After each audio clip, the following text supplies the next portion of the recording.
Hey everyone, me again. So today is probably a pretty quick one here. This is just the review of a 1891 Carcano bayonet that I ordered from RTI. Yes, I know that RTI, you don't have to tell me. But in any case, basically the reason kind of I went for it, despite the track record and all, is that the price that they're asking for is really quite good compared to the typical price. So if you were to look on eBay or Gunbroker, these are typically maybe 125, 150. Some people, of course, are asking for, well into the 200s. I doubt that anybody's buying them at that rate, but, that is what they ask. But in any case, 79.99 seemed like a pretty decent price by comparison to any of that. So I kind of went for it. The one little surprise that they kind of hit you with is that the shipping is actually quite expensive. It was $23. Now, I am on the opposite corner of the country from them, but nonetheless, there are places that will probably ship a whole rifle for that amount. So that was kind of disappointing. It's still a good deal, even taking that into account, but that was a bit of a letdown.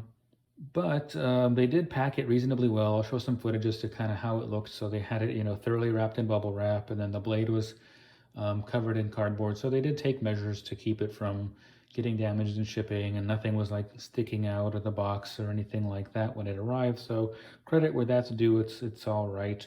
It didn't include the scabbard, which they didn't promise that it would, and the ones that I mentioned that are priced well above that often are missing the scabbard too. So it is kind of what it is, unfortunately.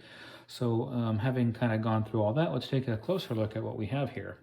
So as you can see, it is fairly crusty and dirty. Probably shouldn't handle it too much without cleaning it. Just, coming from a country where they don't really do indoor plumbing, you could probably infer some of the risks. But other than that, it's in really quite solid shape.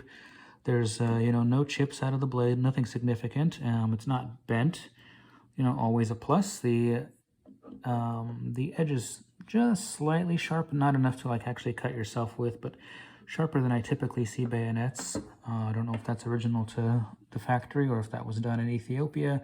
Other than, needing its cleaning, it's in really solid shape. Mechanically, everything seems to work. There is, I'll see if I can get it to happen, but there's like a slight, let me see, focus, slight wobble to the handguard. Hopefully you can see that. If not, don't know. But I don't know if that's just how it came from the factory or that's just something that happened with age. But that's about what this side looks like. I'll flip it over real quick. So you probably can't make out the writing in that oval, but in person it's quite clear that it's a Tyranny Arsenal marking. You can see some more. There's this layer of grime right here, all down the edge. It is serialized to, some rifle that is probably lost to the ages, or if it still exists, we'll probably never see its bayonet again, but there it is.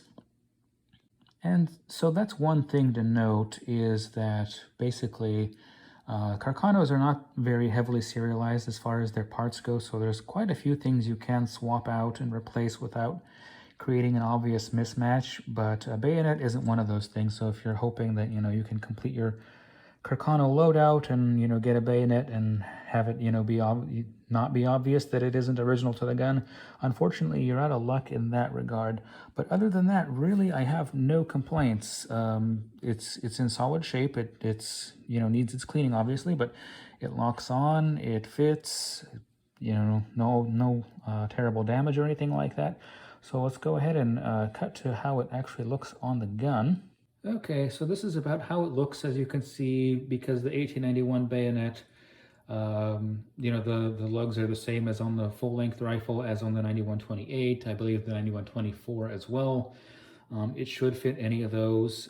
There's obviously a little bit of a mismatch as far as between the wood tones, but again, that has probably more to do with the fact that this bayonet is particularly grimy, and I think that cleaned off it might look a little bit more fitting. But yeah, if you're looking at getting one of these, kind of complete your loadout there, if you bought one of the carbines or have an 1891 rifle, this is about what you can expect if you order one of the Royal Tiger ones. That's about it. Thank you for watching.